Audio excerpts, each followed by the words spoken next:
76% of Americans live paycheck to paycheck. 64% of Americans that have businesses break even or lose money. Most people don't have any money and have accepted the fact that they don't have any money. They don't have any leftover money. They're fearful of money constantly. They overspend. They don't know how to produce money. They definitely don't know how to multiply it. The land of the brave and the home of the free, it's not even close to the truth. It's just important for people to understand that complaining has no value. And if you complain about not having enough money, work more. If you complain about not having work-life balance, spend more time on vacationing in your family. It's super simple. Let your actions dictate instead of sitting there and feeling like you're not in control. Poor people say, I can't afford it, I can't do that, I don't have time. It's an escape, you know what I mean? It's easy to say I can't afford it. Oh, I'm too tired. Oh, I can't go to the gym. You know, when you could go to the gym, but no, I can't. Truth is, I'm just too lazy to go to the gym. Money doesn't have value, right? And this is an important thing that most people don't immediately understand, is that money itself doesn't have value. Money is a vector for transmitting value. It's how you express value. But the value isn't in the money, it's in the product or service you bought with it. And it's in the labor you gave in order to acquire it in the first place. That's where the value comes from. There's nothing intrinsically valuable in the money. You shouldn't put money in a house, you should put money in your brand. You should put money in the marketing. You should promote yourself, not put money in where you and the kids live. Right. Why is that a mistake?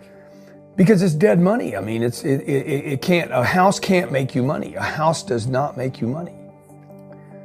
The only reason people think a house makes them money is they're comparing it to, if I rent, that costs me money. But, you know, if you need to go to a hospital, you don't buy the hospital. You rent a bed to get out of there as fast as you can. If you go on a trip, you go to America and you want to go to Disneyland, you don't buy the hotel, you rent a room.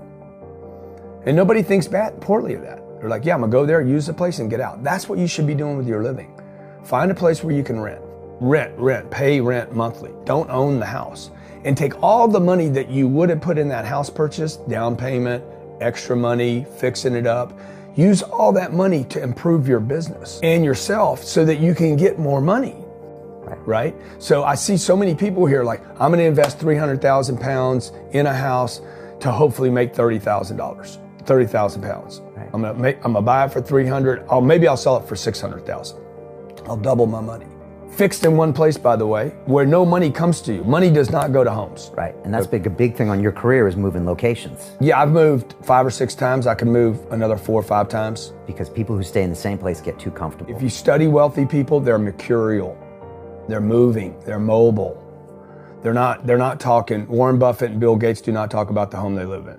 They talk about the places they're going to. They go meet money, they go meet wealth, they go meet connections. People are stunningly accepting of anything if they actually believe that's the purest form of it. I think I'd be less acceptable if I hedged. I really do. People will accept you. People accept everything. Just be you. Be you, and clearly people react. When you're trying to fake something and you've got bad intent, well then that's visceral and we hate. But I actually think we don't give love to the person that actually knows they have it and they're trying to fake it to conform. Hence why I won't adjust to this market all the way, because I don't think I'll be respected. I know what my intent is, so why would I be scared? I want to build the biggest building in town. That's who I am. And you know how I want to do that? By building the biggest building in town. And a lot of people want to build the biggest building in town, and you know how they want to do it? By tearing everybody else's building down. Poverty is passed on. It's taught in your families. And middle class is taught in families. And so the people right now who are sitting at home, who are struggling financially or worried about money or unhappy, they may be making a lot of money, but unhappy with what they're doing, it was probably taught to you. You know, your superego was taught, get a job, work hard, or you'll never be rich, or the rich are evil, or whatever. And until you change your mindset, Correct. Money won't help you, right? Correct. And we see that with people that win the lottery, people that make more money, they still have the same problem. Right. Because they have that poor man's soul. Right. If you're poor, you'll always be poor. That's really hard for people to understand. Yeah, the money will disappear that fast. Just like most pro athletes, they make millions of dollars, and 65% are bankrupt 5 years later. It's because they come from poor families. Now you tell them that, they get very angry at you. It's not, it's the rich fault. It's you guys ripped me off and government ripped me off. But unfortunately, what Mr. Lipton was saying, it's passed down genetically. That's the frightening thing. And it's interesting when you commit to something, little gifts just start automatically showing up. It's a phenomenal thing.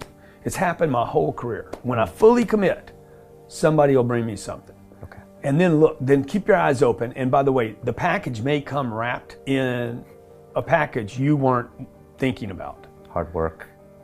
Or like a voice, or like a person, or maybe from a different direction than you thought, or an offering where you're like, you read something about this and that's not the thing. Like all throughout my career, it's come in weird kind of ways. If you ask for help and somebody shows up at the door, maybe invite them in. Okay. Regardless of what the packaging is or what you've heard about it or whatever. That's really been beneficial to me. Okay. How old are you? 44. I'm 40. Do you know how young we feel? When you were 26, did you ever think that this is what 44 felt like? No. You thought that was finished? Yeah. How old are you? 13. Like, you think a 40-year-old, like, when I was 25 years old, I thought a 40-year-old was finished. I don't even feel like I'm starting. Right? Yeah, but when I was 26, I was in a rush. I understand. And all of those guys and girls on the streets last night, when you say that to them, like their face kind of goes blank, because all the stuff they watch, MTV, music videos, it's all about the bling now, and the this now, and the this now. And MTV's tamed. You start following people on Instagram, and it's a disaster. They're all pushing, like, it's all about champagne and private planes, and you can get it too, and just sign up for my course, and everybody's falling for it. So I'm coming out, and first of all, I want to be historically correct. Nobody in 100 years is going to watch that video and say that I was full of crap. I like that, right? Number two, I want my legend to grow. I'm always fascinated by politicians and world figures. Like Winston Churchill, his brain continues to grow, right? I want that. When I'm dead, I want to be in the ground at peace knowing my legend's growing. Like, I want that. I want that in the business world. And so I'm giving real advice, and real advice looks like this. When you're 19 and you can spend 7 full years learning your craft, meeting people that are mentors, being patient, and you wake up and you're 26 years old, you have your entire life in front of you, and you've done great foundational work to go on and then be successful. I have bad luck too. I've had financial crashes. I've had people stab me in the back, but they're all good because I grow from it. That's spirituality. Right. People who are afraid of making mistakes, like they teach in school, they don't ever grow. Because spirituality is there's good and there's bad, there's right and there's wrong, there's up and there's down. Most people only want to be right. They only want to be positive. Well, you can't have that. That's not reality. And the average person, the reason they're poor is they haven't failed. They play it so safe. They haven't made any mistakes like they're taught in school. That means they don't learn anything. That's why the school system's actually fundamentally corrupt. It's anti-education. Right. Don't make mistakes and don't ask for help. And if I didn't ask for help, I have my accountants, my attorneys, my bankers, and all that. I go into business like a rugby team. Boom, boom, and we kick butt. But the average guy is standing there, I'm an A student, I'm going to do this all on myself, and a bunch of rugby players run you over, and you go, well, they're not playing fair. Yeah, well, you're playing stupid. You should have a team. You should have accountants, attorneys, and bankers, and all that stuff. But that's not the game I want to play. I said, then don't play the game. The game of business is played with accountants, attorneys, bankers, hate to say it, politicians. You got to know the game. Like, I don't want to hustle. I want to prosper. I don't want to grind. I want to create a machine that monetizes. I'm not shameful of money. I want money. I want a lot of money. I want to give money away. I want to raise a lot of money. And you can't do that if you're broke.